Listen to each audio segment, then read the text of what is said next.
The lights were dying. One by one, the bioluminescent panels along Corridor 7 flickered and went dark, swallowed by the cold silence of deep space. Emergency oxygen recyclers wheezed like wounded animals. The temperature had already dropped 14 degrees in the past 6 hours. And somewhere in the bowels of Kethera Station, a single human sat cross-legged on a grated floor, eating a protein bar and reading a schematic. Ethan Cross, systems engineer, 3rd class, recently abandoned, officially declared dead by the Galactic Transit Authority, and currently very annoyed, chewed slowly as he traced a circuit diagram with one grimy finger. "Okay," he murmured to no one. "Okay." 48 hours earlier, Kethera Station had been a marvel of Veyron-class engineering. A rotating orbital hub connecting 7 trade corridors across the outer rim. 5,000 inhabitants. Docking bays, markets, medical wards, oxygen farms, the works. Then the cascade failure hit.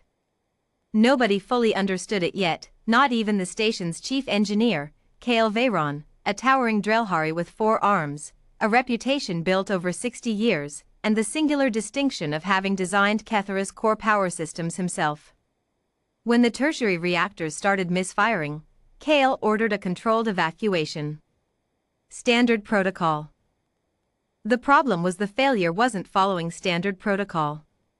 It cascaded. Faster than the models predicted. Faster than anyone had planned for. The escape pods launched in waves, and in the chaos of screaming alarms and emergency seals slamming shut, one corridor got locked behind a bulkhead door that wasn't supposed to close. Corridor 7. Maintenance in Systems. The corridor where Ethan Cross had been replacing a faulty coupling junction, alone, off the roster, working overtime because the repair request had been marked non-critical and he'd felt guilty leaving it undone. No one checked. The pods launched. The station was declared lost. Kale Veyron filed the incident report from the rescue ship, and the name Ethan Cross appeared in subsection 4.7, under personnel unaccounted for. A footnote. A tragedy. Except Ethan wasn't dead. He was just annoyed. He finished the protein bar and folded the wrapper neatly into his breast pocket. Waste management would matter in the weeks ahead, and stood up, stretching his back with a grunt. He had done the math. The station wasn't dead. It was wounded. There was a difference, and that difference was everything. A dead station had no power. Kethera still had the primary reactor, Reactor 1, the oldest and most overbuilt of the 3, running at 11% capacity. Whoever had designed the shutdown sequence had been thorough but not creative. They'd assumed a total loss and cut everything simultaneously to prevent explosion risk. That was good engineering for evacuation purposes. It was bad engineering if someone was trying to stay. Ethan pulled out his tablet, cracked screen, 40% battery, solar trickle charge cable already hooked to the nearest emergency light panel, and started a new document. At the top, he typed, "Things I need to not die."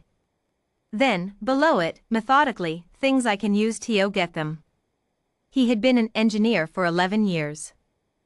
He had fixed life support systems on mining rigs, rebuilt navigation arrays from salvaged parts, once kept a starship's oxygen recycler running for 3 days using a rubber gasket, a prayer, and 17 meters of copper wire. Kethera Station, for all its damage, was enormous. And enormous meant resources. He cracked his knuckles and got to work. Day 3. Oxygen recycler in Corridor 7, restored. He'd cannibalized 2 non-essential atmospheric sensors and bypassed the central command requirement using a manual override loop he'd found buried in the maintenance documentation. The kind of thing only someone who actually read the documentation would know about. He hadn't slept more than 4 hours. He felt fantastic. Day 7. Heating grid, partial restoration. He'd rerouted power from the now unnecessary docking bay lighting systems. Nobody was docking. He didn't need runway lights. He did need to not freeze to death. He also found the station's food stores, emergency rations sealed in a secondary hold, rated for 2 years for 50 people. He did the math. For one person, that was a very long time.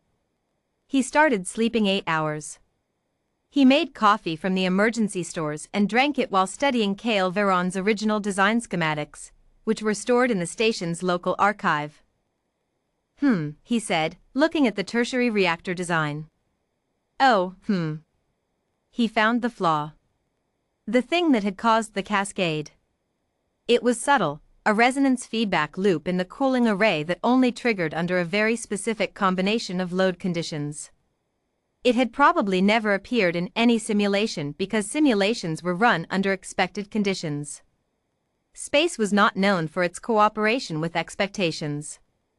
Ethan Cross took a long sip of coffee, set down his mug, and thought about this for a while. Then he went to fix it. Day 22. He had power. Real power, 63% of Reactor 1's capacity, cleanly regulated, humming through the station's bones like a heartbeat returning after a long stillness. He had oxygen. He had heat. He had water, recycled through a system he'd rebuilt from components he'd literally pulled out of walls, organized on his tablet in a color-coded spreadsheet he'd named Project Not Dead.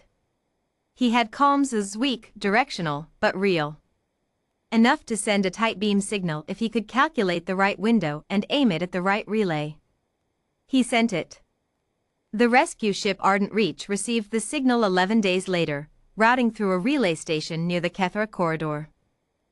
The signal was in standard GTA distress format, authenticated, timestamped, and listed as originating from a station that had been declared structurally non-viable and officially decommissioned. The communications officer stared at it for a long moment. Then she went to get the captain. Then the captain went to get the GTA liaison. Then the GTA liaison, with shaking hands, placed a call to a retirement colony on Drelhari Prime, where a very old, very decorated engineer named Cale Veron was sitting in a garden, feeding small creatures that resembled pigeons but had 6 wings. The signal is authenticated, the liaison said. It's coming from Kethra. Cale was quiet for a long time. That's impossible, he said. We thought so too. Another pause. One of the 6-winged creatures pecked at his lower hand. What's the power reading? 63% of primary. Stable. All 4 of Cale's hands went still. 63%, he repeated. Stable. Yes, sir. The tertiary resonance issue. Apparently resolved, sir. The signal includes a full engineering report. Another pause from the liaison. It was filed by someone named Ethan Cross. Cale Veron, 67 years old, holder of 14 engineering citations and architect of 9 stations across the Outer Rim, sat in his garden and felt something move behind his chest that he hadn't felt in a very long time. Ah. The Ardent Reach docked at Kethra Station 31 days after the evacuation. Ethan Cross was waiting for them at the airlock. He had washed his face. He was wearing a clean jumpsuit he'd found in the maintenance locker. He was holding 2 mugs of coffee, one for himself, one offered to whoever came through first. The airlock opened. Cale Veron stepped through, all 7 feet of him, surrounded by a crew of engineers and GTA officials and 2 people Ethan recognized as being very senior in organizations that mattered. They stared at each other. Ethan held out the coffee. Chief Engineer, he said, pleasantly. I found a resonance feedback loop in your tertiary cooling array. I wrote up a repair report. Also, I reorganized the secondary power distribution grid. The original design was, respectfully, a bit inefficient. A small pause. I hope that's okay. Cale Veron looked at this small, rumpled, absolutely unbowed human being. He looked at the functioning lights. The warm air. The clean corridor. He took the coffee. Walk me through it, he said quietly. And Ethan Cross smiled, turned on his heel, and led the chief engineer of Kethra Station on a tour of the station that one human had refused to let die. Behind them, one of the GTA officials leaned toward another and whispered, "He was alone for 31 days. I know. He fixed it." A pause. "I know." They walked through the warm, lit corridors of a station that should have been dead, and said nothing more, because there was nothing more to say. Somewhere in the universe, the lesson was being learned again, slowly, painfully, by every species that encountered humanity sooner or later. Don't leave one of them behind. They don't stay lost. They get to work.